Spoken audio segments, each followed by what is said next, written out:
Welcome to today's webinar. We are just running 2 minutes late, so sorry about that. We're just about to get started now. Thanks for joining us. My name's Jade, and we're bringing you today the Shine 360 webinar on Prime Compliance. And I've got the lovely Meg Sharpe here, and she's going to be bringing us lots of information about compliance over the next hour. So I'm just going to kick off. We can see lots of people are starting to join today.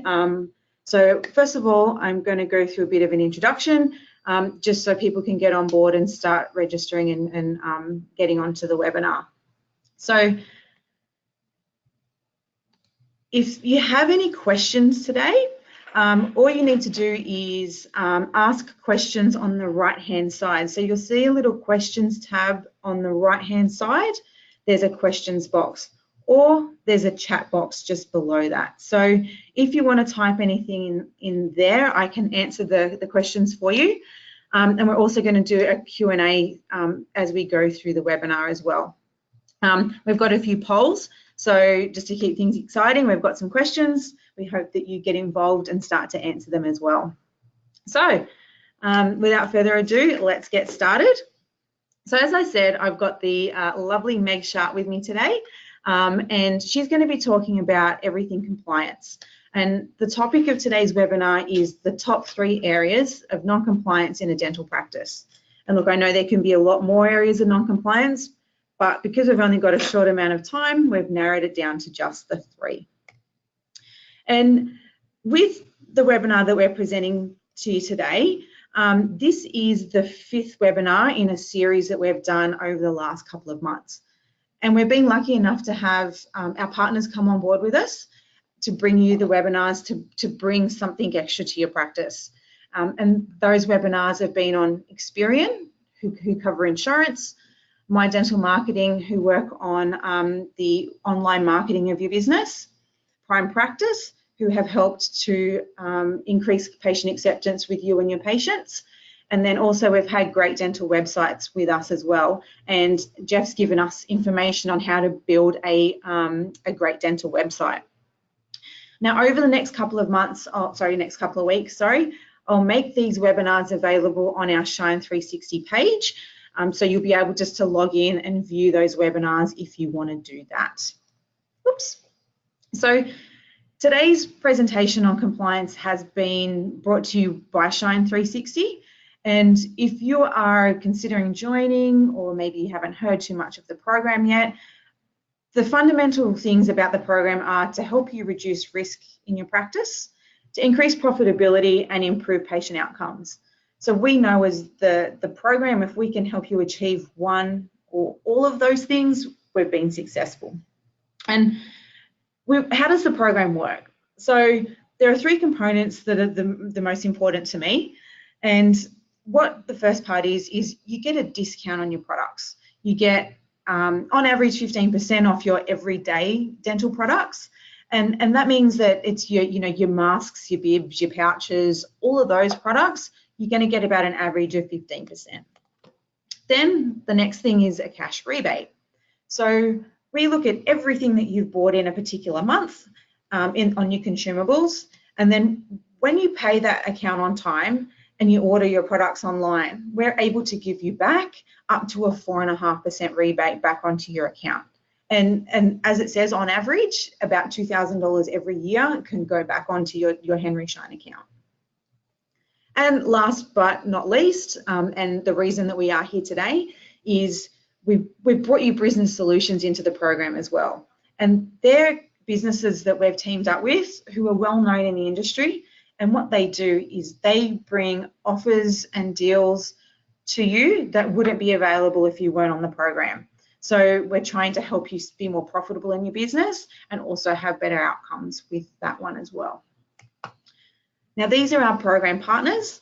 As you can see, you probably recognize several of them already, so you know that they're well known. And each of these different partners offer you a savings or a benefit that you wouldn't be able to get anywhere else. And that's something that we really pride ourselves on, in being able to offer that to you as a customer.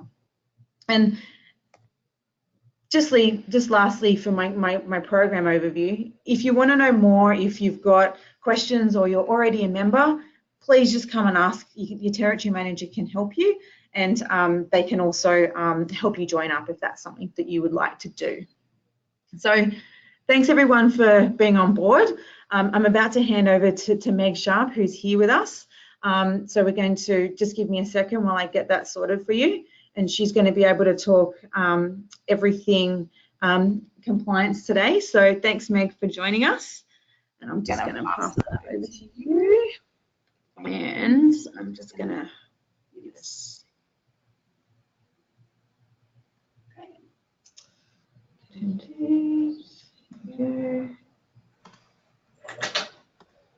You should be able to.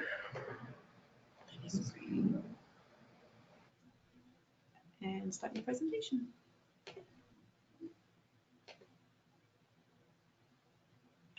Good, thanks. Excellent. So welcome everyone, enjoy your lunch break, and thanks to Jay, thank you so much, and thanks to Henry Shine for having me here. So without further ado, I think we'll launch off into this interesting little world of compliance. For me, when Jade asked if I could think about 3 areas of non-compliance, I thought, to be honest, it can be difficult to narrow that down. That's sad as I am to say that, but I thought of all of the things that I see most commonly when I'm auditing, I thought that might be of interest to you, because some of you, as you're sipping your coffee and having your lunch, you'll end up thinking, do you know what, we do that, we do everything. We'll get to the end and you'll think, well, that was good. So there's nothing quite like checking up on yourself and making sure that everything's in place. And it'll be great. So congratulations if that's you at the end. Some of you might end up thinking, well, we have some of those things, but not all of those things. And others of you might end up thinking that it's a good opportunity to take the advantage of doing an online audit and exactly getting an action plan and figuring out where to go. So mostly for me, it's around documentation. Most people have pretty well all of the clinical things in place, but not necessarily the right amount of documentation. I'd also like to touch on quality assurance, because that kind of follows on from documentation, and obviously we'll touch on some PPE and personal protective equipment and a little bit of that instrument workflow. So look, I know that compliance can sometimes feel like just one more straw that might be about to break the camel's back, and it isn't. So hopefully we can help it become much more doable. That's really essentially the end goal of all of the consulting work that I do, about just making it not be such a nightmare, because sometimes it is that you just don't know what you don't know. But we certainly don't want one more rule and one more piece of paper and one more requirement to be something that is a really big stress for the practice. So let's focus on that going forward. I think also we know that compliance is many things. You know this as well as I do. Standards, practices, the law, the rules, the requirements, and we're not short of a chunk of rules and regulations. And in fact, I presented with a dental board recently, and the thinking is a lot of clinicians are coming and saying, how many more? This is craziness, Meg. This is just out of control. Is it? Look, I'm not sure that it is. I think it's good and safe workflow. So let's keep on thinking about compliance in a positive focus, or with a positive focus. But it's also about being ready, not worrying about if somebody is coming to audit you. I do have a number of calls where people say, oh, we've got the dental board coming, or they came, or they're coming in 48 hours and we don't have this and we don't have that. So this is essentially to help you along that pathway as well. So essentially you are ready, I guess as they say, coming ready or not, so be ready. A critical part of this is that I would ask you to think about yourselves and the people that are sitting around the screen with you right now. Are you all on the same page? That's kind of mission critical, really. Are you all on the same page? Because it's very difficult to actually have validated, reproducible outcomes when someone does something different, like loading a sterilizer differently, or making solutions differently, or believing that, you know, hot water is not the right thing or the wrong thing, etc. So it's about getting everyone on the same page. Pretty important piece. For overall, I think it's really important that we focus on being team managed. So the best person to do training in your practice, to do your audits for you, is essentially you. So we're all here to help you. There are many consultants that work in this space, and lots of people come into practices and do training and do audits, etc., like I do. But a really important component of this, I'm absolutely certain, is that the practice should be team managed. So you end up being the people that audit and manage yourselves, really. But that's not without focus on the fact that there is a legal obligation for our clinicians, operators, anyone who works in the mouth using instrumentation obviously has a legal obligation to ensure that the responsibility for all infection prevention protocols is met in the practice. So there's no getting away from that, clinicians. However, it's I guess a really interesting symbiotic relationship, because the person that's legally obligated is not necessarily the person, or hardly ever probably, the person that performs most of the tasks, and that belongs to the clinical staff. So they are the doers, really, essentially. So those are important points to know and remember.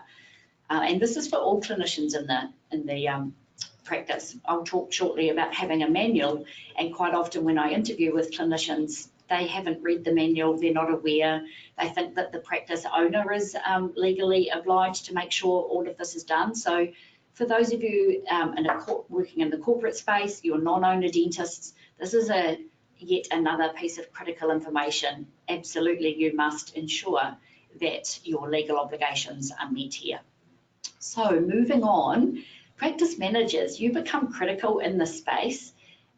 Not necessarily might you be performing any of these tasks. Some of you might be partly practice manager, partly dental assistant, partly, you know, many other roles in the practice, and some of you will be practice/business managers entirely. So for you, you have a critical piece, and you'll giggle at the image, because a lot of practice managers, if you're joining with us today, you'll be rolling your eyes and thinking that you need, you know, another post-it note, like nothing. But it is a critical part of the management of the practice. So there's some things for you to take on board, like completing essential documentation, for example. You might be responsible for creating, but not necessarily, of course, implementing an action plan, seeing that through to fruition with evidence of compliance, etc. You might choose, and I'll touch on this just in the next slide, I would strongly suggest that you designate an infection prevention coordinator, which I think for those of you who have in the past, some of us have been, you know, a scrub nurse, a steri nurse, etc. I think infection control coordinator is a bit of a fabulous new title, but it's it's the go-to person in the practice, someone who coordinates all of these essential pieces of important information, but also is the go-to person for the rest of the team. Be careful when there is only one person though, because it doesn't mean that all of the, you know, it's delegation in its entirety, because when you have a staff member turnover and nobody knows where to find files or documentation, it can become hugely problematic. So the infection prevention coordinator might obtain all the essential documentation and provide that for you as a practice manager, and you may oversee the policy manual. So some thinking there for practice managers. So if you are an appointed infection prevention coordinator, there are great ideas that we can help you with if you are interested, for job descriptions, etc. But essentially, you'll be responsible for obtaining and making sure that all the required documents are in place, and then that the practice has an ability to manage its ongoing compliance. So that might be a role, if you haven't already got in the practice, that you do consider having. In terms of reference documents, what do they look like? There's a number, as you can see. There are essentially a number more documents than this that you could have, but in the essence of keeping things streamlined and making sure that the most critical pieces of information are present in the practice, you need to have either the Australian New Zealand standards 4815 or the 4187, whichever is most applicable to your practice. Generally speaking, office-based practice is the 4815. Larger, more complex facilities, hospitals, etc., might operate under a 4187 as an overarching document. But absolutely critical is the ADA guidelines for infection control, or you might know that as the Blue Book. So we know we're on the 3rd edition, awaiting the 4th edition release, which is in its final stages of preparation now and due for release any time. You may also have reference to the NHMRC infection control guidelines. They can be a good reference document. And then, of course, essentially you'll have a practice policy and procedure manual. And I'll just talk about some of the things that might need to be in that manual. I do see often when I'm auditing, people go and get a manual from the cupboard. It's, 2014. It hasn't been opened and it doesn't look like anyone's read it and there's nothing essentially signed. So I would make the point that having a manual and really having a manual and using the manual, I guess having the manual and using it are kind of entirely different things. Can I ask a question? I've had a question come through, Megan. I think it's a little bit appropriate, if that's okay. I've got here, can we organise a copy of the 4815 through Prime Compliance, or do we have to get it through, is it Sci Global? Yes. Okay. So, yeah, that's the answer was in the question, really. So we can help you with the link, absolutely, but we don't sell anything like that. It is SAI Global that you'll purchase that from. And you can have that in hard copy or digitised. Remember, of course, you need as many, if you have multiple practices, you'll need a multiple delivery of those. So thinking about your policy and procedure manuals, what does it look like? Have you made it? Have you purchased it? It might be a combination of both those things. Just a review really of essential documents that might that need to be in place in that. Obviously your policy, which is your, the policy is the what to do essentially. The procedures are the how to do it. So you may choose to have those together with the procedure clearly specified, or you may choose to have them separate.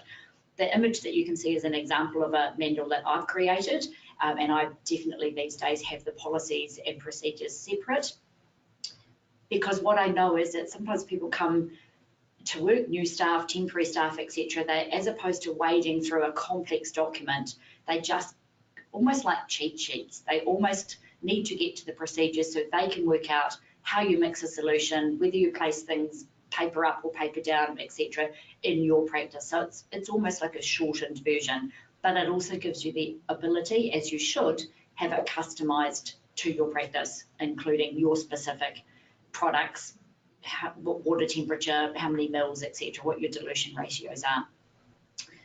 Staff registers to show that the staff have read, and when I say staff, I include clinicians in this. Has everybody read this manual? Are we aware? Have we discussed it? So putting it on the agenda at staff meetings is pretty important. A staff training register, so showing training that's taken place, CPD registered, webinar based, etc. So constantly updating that register to show, look, we actually have a focus on ongoing training in this practice.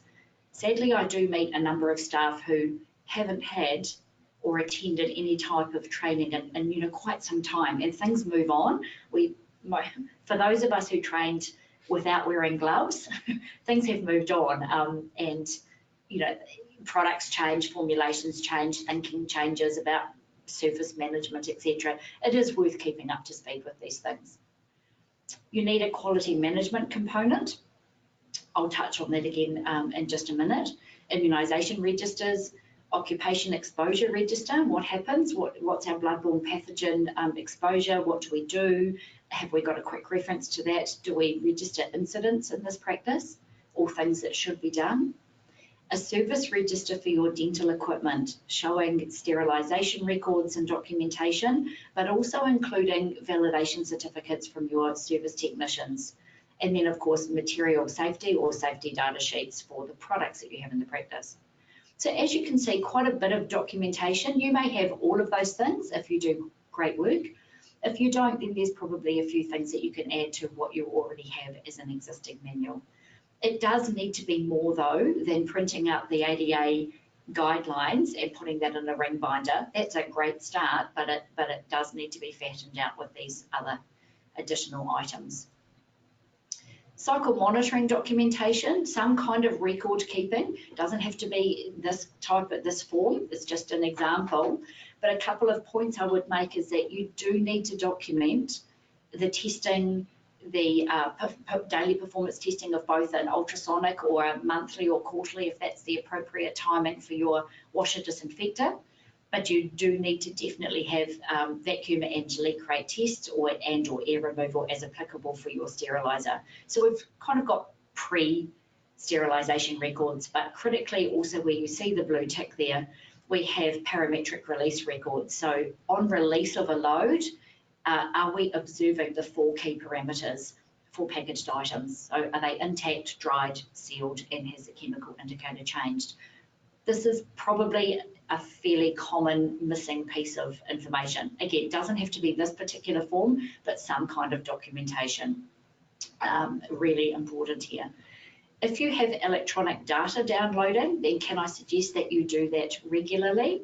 I do come across some practices that were told by a technician or someone that the USB holds something like 3,000 cycles, so they've never actually downloaded it. So get into the habit of doing that as a regular, weekly, if you like, task.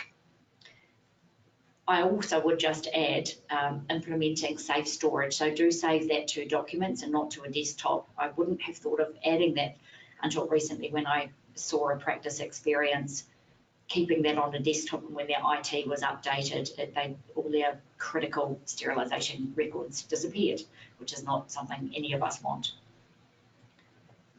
The sterilisation equipment has, a wee dossier of its own, so you probably are familiar with these terms. So the Q, the letter Q could be considered documentation, but IQ, OQ, and PQ. Installation qualification, operational qualification, and performance qualification. So they are all, should be all available for on and operational qualification for your sterilisation equipment. And then on an ongoing annual basis, your performance requalification, which is you're familiar with doing your 3 testing loads. In addition to that, the PPM is planned preventative maintenance. So that's essentially how are we looking after the equipment, wiping it, checking gauges, taking care of it, electrical testing, etc., that kind of thing. So checking that you have sufficient information. I suppose, an overall consideration is that if it's not documented, it's not considered done. So I have worked with a number of practices who do all of this work, and they do a great job. Everybody goes to work to do a great job, don't we though? And everybody usually approaches compliance with a really open, positive attitude, but they just get a bit lost with, I'm not really sure exactly what to write down, what to document, where to get the information from. So I would just urge you to remember, if something isn't being documented, a great example of this is a cleaning schedule. So I'm sure you absolutely clean the practice beautifully. Most practices, I have the privilege of visiting like a shiny new pin, generally speaking. But if you haven't got a cleaning schedule and documentation that the cleaning or whatever daily, weekly, monthly, for example, cleaning is taking place, those are good things to add to the manual, because we're constantly showing reproducibility and task orientation.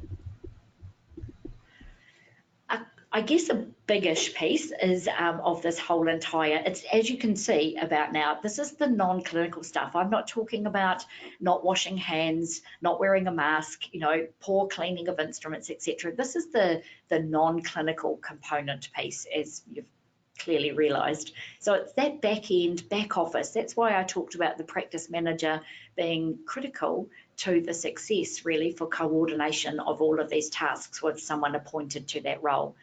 So if you're keen, practice managers, on knowing some more about this, you might consider attending perhaps a practice managers workshop where a compliance component is included. So that goes into this type of thing in quite a bit more depth. As part of a quality assurance program, or QM, or quality management, it's often referred to, you do need to have an infection prevention management plan. And while that might sound like a bit of a mouthful, essentially, it is and overall planning, doing, checking, acting, etc.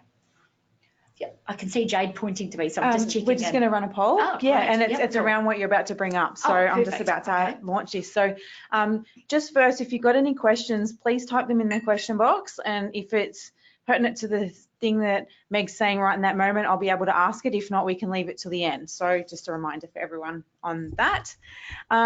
Also, is the sound going okay for everyone? I've just got someone saying they've got some intermittent sounds. So I just wanted to make sure everything's okay with that as well. And while that's going on, I'm going to launch our first poll. So the first poll, the question is, what is quality management? Now, this is a multiple choice question. So if everyone can just get out their phones or on their keyboard and just start to pop in some answers. So the question is, what is quality management? Is it implementing policies and procedures, providing training, using an audit tool, having an IP management plan, or is it all of the above? So I'll just give people a couple more seconds to answer that. Okay, some people are still voting. Won't be a second, Meg. So there we go. Okay, I'm just going to close that off now. Okay. So I'll just share the answers of that. So we've got 98% said all of the above. So good answer, everyone. Great answer. Of course, if there's multiple choice and it says all of the above, it's generally speaking a good indication. It is, in fact, you're quite right, all of the above. As you can see on this slide, it's the best representation that we can think of to show what a quality managed program might look like. It's the very non-clinical aspect of compliance. But so essentially you need to have a plan, which is your documentation that we've essentially covered now, assigning some roles, as we've talked about. You put all that into action. So that in the doing, there's implementing policies and procedures, following up, checking that those things are being done. Just going to move that result. In fact, I'm just going to move that. No. Yeah, okay.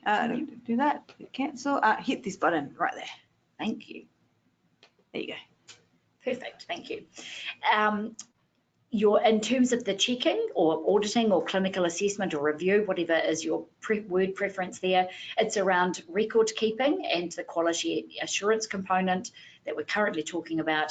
And then the action items from those are implementing corrective actions if and when there are any, and staying on top of what they may be, and then providing ongoing training. So it's quite cyclic, but it's worth checking on all of these things as you go. I'm missing the presentation, Jade. That's okay.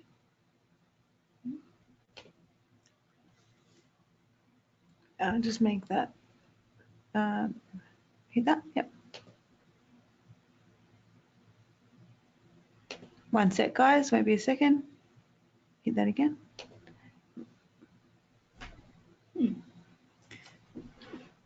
One second. Let's just get rid of that. Where's it gone? No, it's there. So I need the camera back? Yep. There you go. And then you can just make that smaller. Yep, there you go. As in? Move it up. There you go. You can close that if you like. Oh no. Pop it up.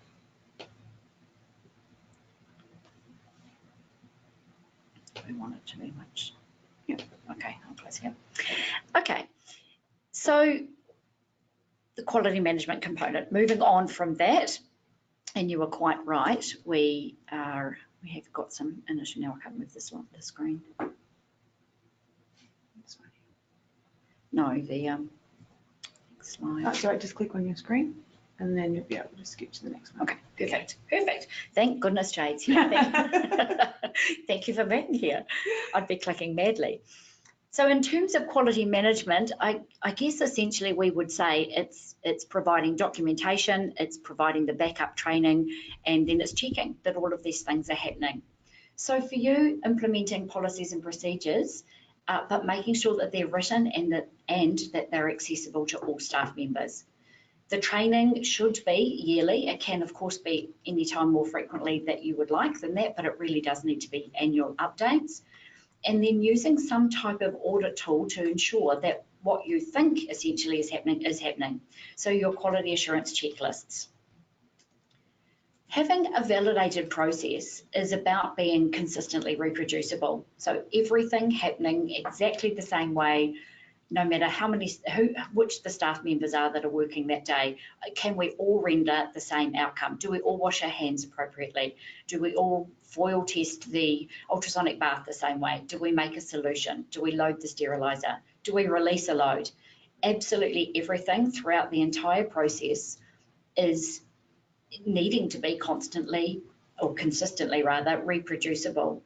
So that's both about the equipment, which is almost the easy part to test, but it's also about the processes. And that's, I guess, the trickier piece, because it's relying on people's behaviours and ensuring that what you think is happening, like wearing safety glasses when you are working in the steri room, or our lovely utility gloves that either people love or loathe, but do need to be worn.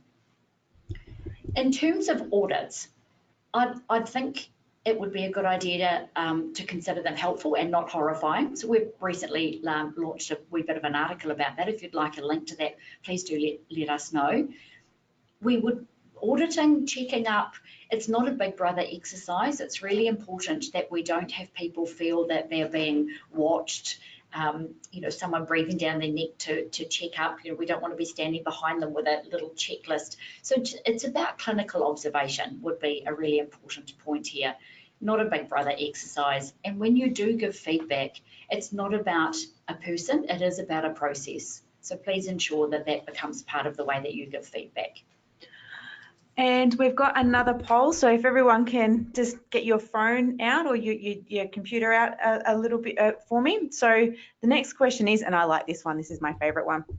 How confident are you with your current infection prevention processes? Are you extremely confident? Confident? You might need a little bit of help. Are you not confident at all? So I'm just going to give you maybe 30 seconds to answer that.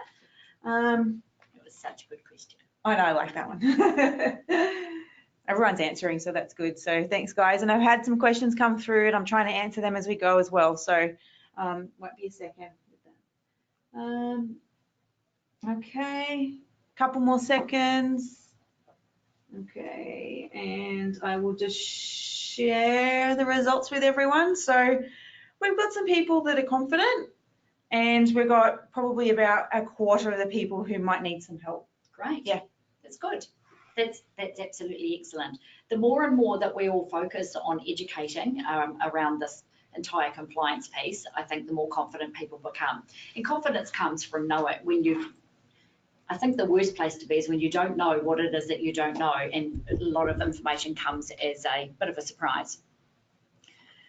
With your audit report and action plan, I would recommend and certainly suggest and support that they are written or online documents. It's great to have a checklist, there's no doubt about that, but there's something else when you can keep a benchmark and continually measure against your performance from previous months, quarters. Some practices, in fact, I set up want to do this on a quarterly basis. Every time they have a new staff member, they use it as not a check-up, that's not the best word in the world, but as a part of not entirely performance management, but just checking that our clinical staff are in fact clinically appropriately working all day, every day, and being consistently reproducible. So reports and action plans and what to do can become a key component here.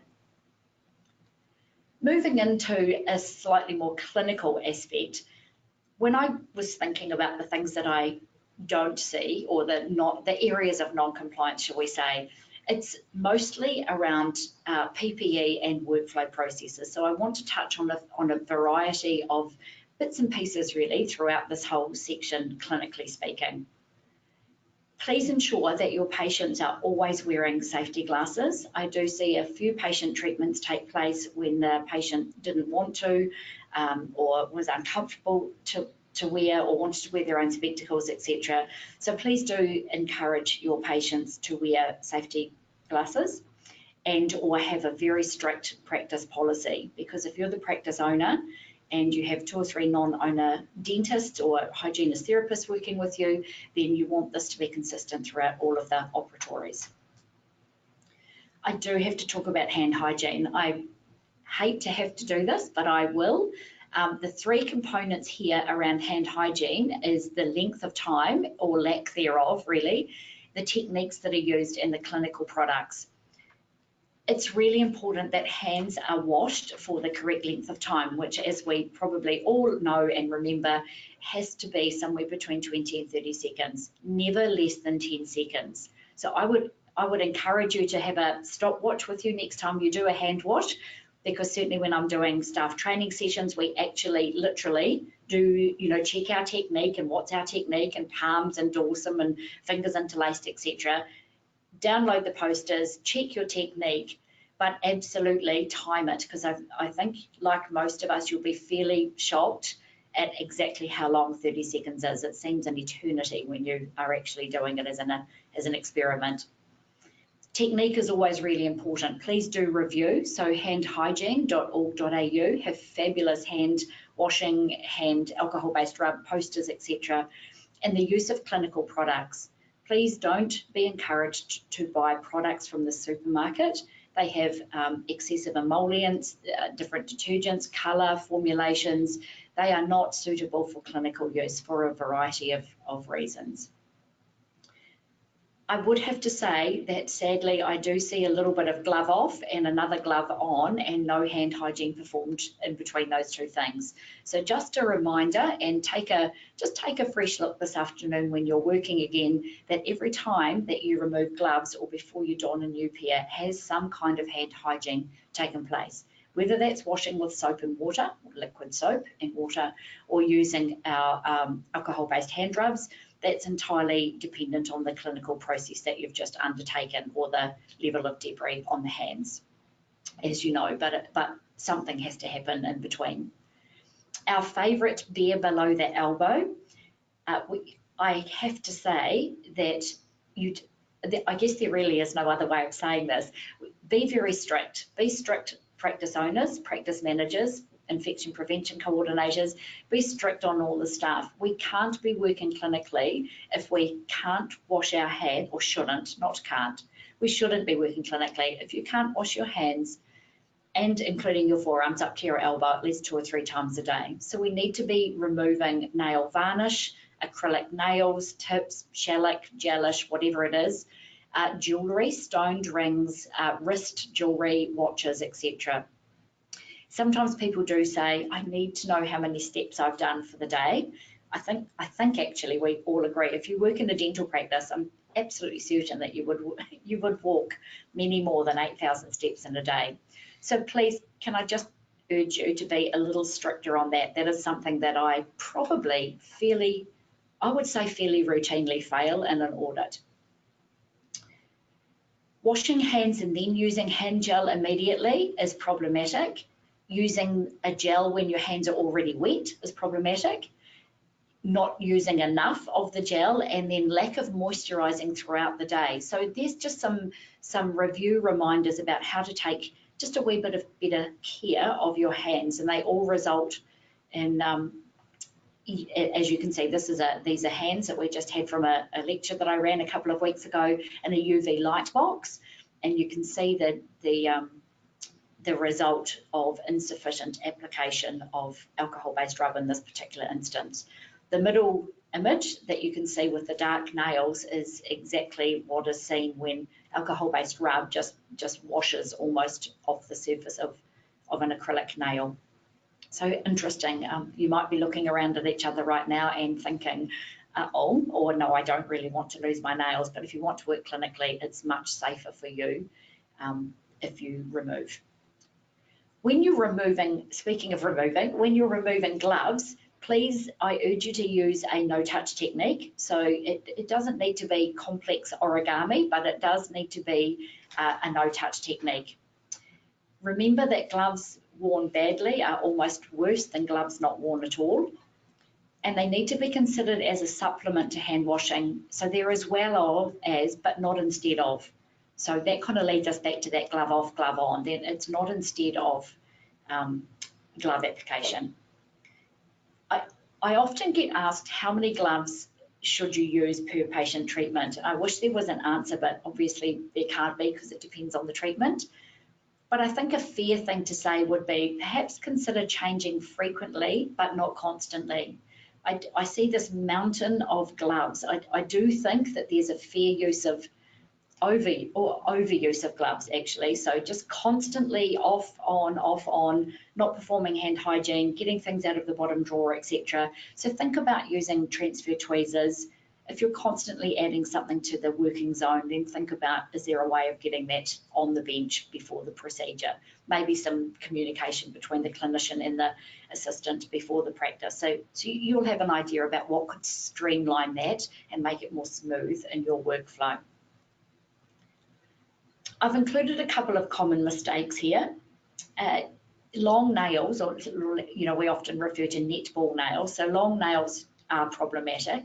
Washing disposable gloves, I wish I didn't have to include that, but I actually do because I see that not infrequently actually.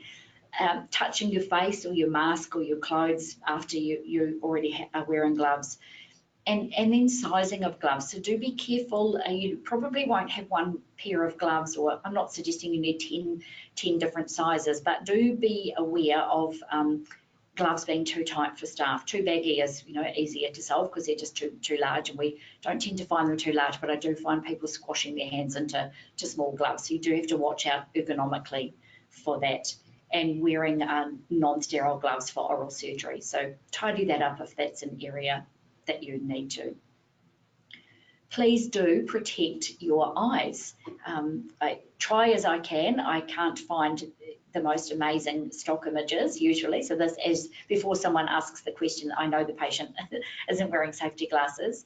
But for the clinical staff here, in fact, there's a couple of things not that wonderful with that image. But my point is, please protect your oral mucosal membranes. So PPE, personal protective equipment, is for you. We do wear a mask partly to protect the patient, but an enormous focus is for you. This is a way of protecting your open nasopharyngeal mucosal membrane, so your eyes, your nose, your mouth, and can be an enormous difference between you becoming unwell from an aerosol or airborne transmitted disease. Ensure that your masks conform with the 4381, so that's a good question to ask your suppliers. And remember, a new one for each patient. The type of procedure determines the best choice, obviously, and then they, as just a brief reminder, masks, they should be put on before hand washing. A review, I guess, there's some notes to the side there, but as you can see from the image, a few things. I do see masks sort of on the face and not fitted, so across the nasal bone, fitted well under the orbital socket, pleats open, fully articulated across, to the lower neck, but also be very, very aware of the side, side gap. So you don't want eddy flow, you want to be able to let the mask work for you. So breathing through the filter and not around it is pretty critical for masks. And a number of people wear them, feel they can't breathe. So that's a differential, a breathability, a measure, or they are not on properly, or they fog things up. So that's usually about fit and seal. The critical point here is that it's sealed against your face so that it can work. A few points also around know the breathability, the differential pressure, I've just mentioned that. Know the BFE or PFE, the bacterial or particle filtration efficiency of your masks, whether they're reverse pleated. So, so a few things to think about there for a good quality mask, but also be very familiar with the level. So level 1, 2, or 3, and there's a lot of documentation around these days, and companies often have, I've seen quite a bit of marketing these days around exactly what this specific mask is for. So just check you have that appropriately placed in the practice. I have to include it. I wish I didn't, but I do. Never under the chin. In the pocket, on the bench, over the light, but never, nowhere, none of those places, and most certainly not under the chin. So a mask is really on and it's working, or it's off and it's in the bin. One of two things. Thinking about, we're thinking about the things that are mostly non-compliant. I guess waterline management makes it sadly quite high on the list. In terms of your waterline management, you should be treating it, testing it, managing it. So solutions available to do all of those things, whether you choose a on-town supply, an inline system, or whether you choose something to add to the bottle, but you do need to be treating the water. Testing it is important, and then ongoing management, which would include flushing the lines for 2 minutes at the start and end of a session, and absolutely 30 seconds between patients. So I commonly see the beginning and end of the day, definitely yes, but the 30 seconds between patients, not so much. So maybe if you need to add that into your clinical workflow, that would be a good idea.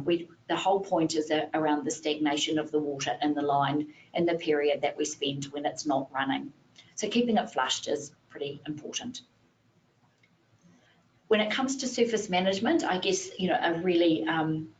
a very broad overview would be to wipe and dry and go. So it's understanding the difference between detergency and disinfection and being very clear about that with your team. So I'd strongly encourage some updated training in that space. Certainly if you clean a surface with preferably, as you should be currently, a neutral detergent, the often missing piece is the fact that that surface is being dried. So critical to successful outcomes is the drying after the cleaning. So that might be that you need to review that process for the clinical team. Can I ask a quick question? You can. Or on behalf of yes, our listeners. So I'll put them both together. So we've got, how do you test town water? If they're on town water. Okay. And if they don't have water bottles on their unit, so they'd be you'd be on town. Okay. Yeah. So great questions. If you are on town supply, there's a great little product that can be put into the line. Yep. In fact, I think you have sterile straw. Yep. Mm-hmm. Yep. So there's a solution. No pun intended. So there's an answer for you. If it's bottled, obviously, then you'd be dropping a tablet or treating the water of some kind. There are other solutions available. What's the second part of the question? How do you test it? Yeah. So testing, the great little testing kits, they're fairly inexpensive. You literally, in fact, I think Emma's posted a great video of those lately. Mm-hmm. You literally just take a wee bit of the water, pop it in a little ampule almost, dip a slide into it, mm-hmm. Inoculate it, incubate it, warm it up a bit, and then count the dots. So it's nothing as stunning as colonization of bacteria, etc., but it's a good indication of count. Okay. And sorry to keep interrupting. I've got someone who said that we're being told we don't have to flush between patients because there is a non-retraction valve. Ah, okay. Is that right? It's not wrong, but it's not right. How's that for a crazy answer? And look, flush between anti-retraction valves, it's a bigger answer for the time I have available. They provide they're a part of the component of the chair, and so they water in, water out, etc. So yes, they are an important piece, but the constant flushing of the water lines between patients is an important part of keeping the lines. What you're really doing is sliming up, for want of a better description, while you're eating lunch, sliming up the inside of the line. So it's constantly keeping it flushed and free of debris or wet, essentially. I think that's probably about the answer for that. Mm-hmm. When it comes to the clinical zone, as you can see highlighted here, what I would say to you is please ensure that your benches are clutter-free. Probably frequently, at least 2 or 3 times a week, I would mark non-compliant for a practice audit around benches. So we've got, our cows and our this and our things, that bits and pieces, burr blocks, cotton rolls. So just stand at the door of the operatory and have a look and think, can I wipe all of these surfaces as often as I need to? So it might be a good idea to just have a bit of a critical review of your surfaces and see what you can't get into the top drawers, or, you know, there's a bit of cupboard rejigging that needs to happen sometimes, but I would suggest that you look for, the whole goal here is clutter-free bench surfaces, and then defining, as you can see identified or highlighted here, is the primary clinical zone, which is an area of around 80 centimetres to a metre in bandwidth, and it is the primary clinical zone that is focused on cleaning and drying between patients. Yes, there'll be aerosol everywhere. Yes, bacteria will be on surfaces and windowsills, and, you know, there's a whole training session essentially on surface management. But for the point of this exercise and around things that are usually sometimes non-compliant, it would be defining this critical zone and keeping benches clear are my points here. As I've just said, time is of the essence. You know that when I'm auditing and jumping into my scrubs and clogs and hair up in a ponytail and blending in and trying to look like one of you, I am painfully aware and reminded, you know, regularly of quite how time poor you are in a busy clinical workflow. So do we have time? When I talk about having time to do good surface management, there's partly the time you have available and partly a consideration around the time that a disinfectant requires to deliver its end result. So that's some of the thinking around cleaning and drying first and foremost, and using that surface again and again and again. So in a nutshell, we would normally say clean regularly and disinfect when possible. And I guess that when possible means when you have time to do it properly, so on a cleaned and dried surface, or keeping it wetted for the length of time it needs and it has its contact time with the surface at that point, so to get full disinfection. So some thinking around that. Surface management is a bit of an area, to be fair. It rates as one of the most common things that we talk for a long time in a staff training session. So that primary clinical zone, as you can see, define it. It includes, of course, the operator cart and or the dental assistant cart if you're working from one, or the bench area that you're working on. I would just say for clinicians and assistants to maybe have a discussion around division of labour. Seems kind of maybe a funny thing to say, but often burrs are left in handpieces, scaler tips are left uncovered, etc. So just talk about who is doing what. What will you do? I'll wipe this, you wipe that, I'll wipe while you're curing, etc. The whole point here is to streamline the process. And I'm not suggesting a process well, it can be, but in and of itself is not compliant. But this is a good way of driving compliance. That's, you know, the behavioural point. If you both contribute to it, it's much better managed. When it comes to our instrument management, safe disposal at point of use is critical. So operators, that's for you. So you need to have a Sharpe's container or something within reach of the clinician to ensure that that's taken care of. Safe transportation is a closed, locked, lidded container of some kind. So instrument management systems are not only amazingly important for efficiency and effectiveness and workflow, etc., but for the point of this exercise today, they give you compliance around safe transportation. And they can help, if you wipe something at point of use, remove the debris, then you are much more likely to put that into a mechanical process as opposed to trying to clean something manually. So it's about the sorting, the drying and the reprocessing. So just keeping those sequential steps properly completed each time that they're undertaken. And safe transportation, as we all know, is something like an instrument management system of some kind, not so much a open tray plastic box. There's great efficiencies to be had and huge safety factors from managing instruments like this. I shouldn't have to say, but I will. Hand files are single-use items, and as are saliva ejectors. So please, no reusing, no soaking in cold stereo, which has long since been, you know, an acceptable method of management. If you are reprocessing rotary files, then please ensure that you follow the process that is commonly known as a Parashos protocol or the Melbourne University protocol, but is well outlined in your ADA guidelines. So please make sure that you're well aware of the, the 10 scours, the soaking in an enzyme, the ultrasonic, the rinsing, etc. So be very familiar with that protocol and use it as needs must. A common question I'm asked is, we only have a couple of ultrasonic scalar hand pieces, but we have 6 tips. So we constantly sterilize the tip, but not the hand piece. Is that okay? Do you have to remove it? Yes, you do. So it's like a hand piece. You sterilize it after every use, no matter what. So it might be an area that you need to think about. Do we scrub instruments or not? We do not. We long have since spent time scrubbing at the bench, and a lot of people would say we like to do things properly here, Meg.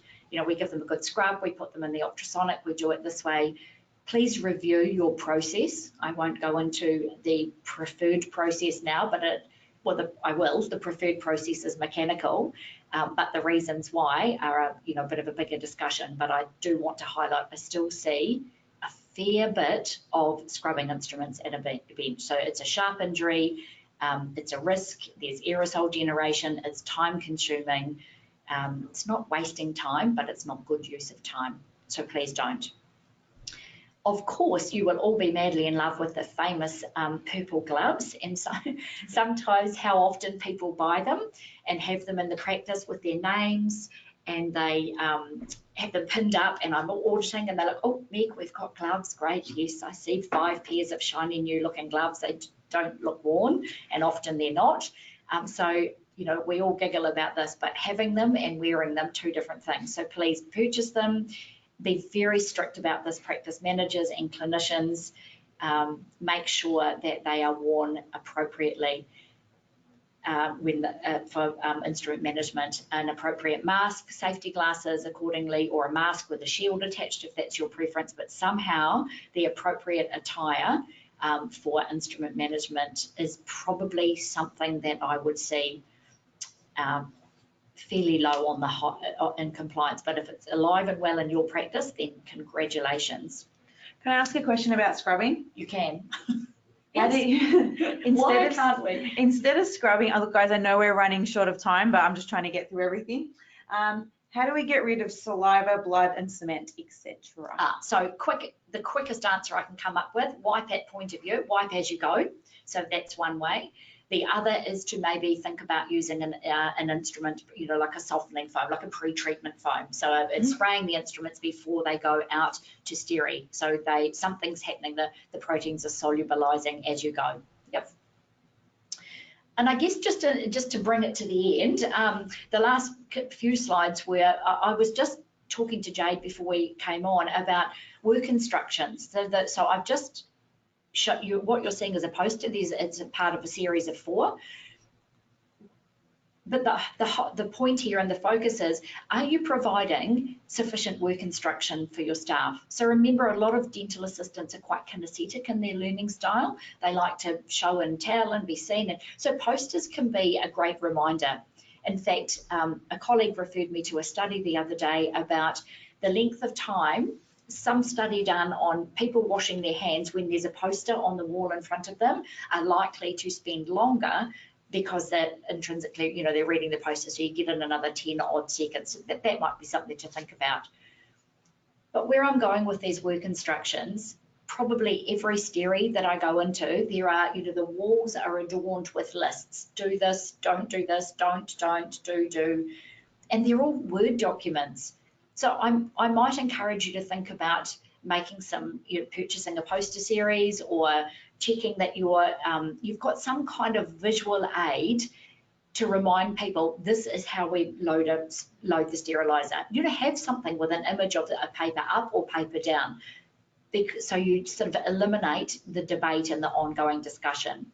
So just as you can see as a review, we've got personal protective equipment here, a reminder. We come to the practice in our street clothing, for example, we change into clinical attire. And then in the third image, you see our clinical attire changes when we're in a steri bay, as an example. So that's a reasonable workflow. Hand hygiene, a reminder about the length of time, the type of products to use, alcohol-based rub, etc., and then using compatible or aqueous-based moisturiser. So no oil-based, L'Occitane or Elizabeth Arden or whatever's your favourite, because they're oil-based and they will denigrate. They have a poor interaction with the skin and the glove surface. Your service management, as we've just touched on, defining a primary clinical zone, how to do, clean to dirty, etc., new wipes, whether your preference, whether it should be a spray bottle, whether it should be a wipe that can polarize an entire room. There's great studies to support either one or both of those things. But for the purpose of this exercise, some visual reminders. What are we cleaning routinely after every patient and how? What are we cleaning at least daily? And then our housekeeping or our external surfaces, what are we cleaning weekly? So to my earlier point, having a cleaning schedule and showing that cleaning is in fact being done and being managed. Instrument management, is it mechanical? So no, as you would imagine, there's no scrubbing at a sink here. So instrument management, how are we drying? Not with a paper towel, not with a cotton towel, a tea towel, but with a microfiber, clinical grade, like an Aquasorb clinical type of cloth. Why are they so special? There's a number of reasons, but for the purpose of this explanation, because they hold up to 300 times their own body weight in moisture. So they very easily uptake excess moisture from an instrument load. And then, correct loading, etc. So, I guess we don't have to close down an empty screen. I just really was wanting to bring some light to, there's a lot to cover. And we focused on a few areas of non-compliance here. And hopefully those of you who said, look, we're really confident, you may have been just about finishing your sandwich and your cup of tea now and then thinking, well, that's great, because if that's what there is to it, we are doing all of that and some, and that would be fabulous. Because the point of this, lunchtime webinar was just to keep a finger on the pulse of, what can be non-compliant, and I guess essentially making sure that you're not. And I'll leave Jade to talk to you about some ideas about how you might check up on your own compliance. But other than that, thanks for having me. It was a pleasure. Thanks, Megan. Awesome webinar, lots of information. It's been a couple of years since I've been in a dental practice, so I actually learned some things today, which I hope everyone else did as well. We've got a few thank yous as well, so everyone's writing thank you, so thanks for that. So in the webinar today, Meg's talked about the online self-assessment, and she's also talked about a practice manual. Normally we offer that to our Shine 360 members, elite members at a discounted rate, but for because you've watched the webinar today, we can give you that as well. And I'm not going to spend time right now going through any of the price, anything like that. We're going to send that out to you so you can have a read of it in another time when you're not so busy. And also Meg talked about different products today. So there was the Waterline and the chair. There was a few things around that. We'll make sure we have those products for you and we'll send them out so you can have a look at what they are. So later on you can actually check and order those if you need to do that.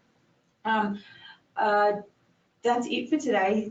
Thanks everyone for watching. We had lots and lots of people get online today to come and watch Meg's webinar. We may do one next year, which could be a series. It could be a series of hand hygiene and instruments. I'm probably putting Meg in the hot water right now by saying that, but we'll come back and we'll make sure we market anything that we do next year so you can see it again, because we know compliance is a really massive topic all the time. So thanks everyone for joining. We'll send everything out that you need, and if you get any more questions later on, just let us know. Okay, thanks everyone. Thanks everyone. Bye. Bye.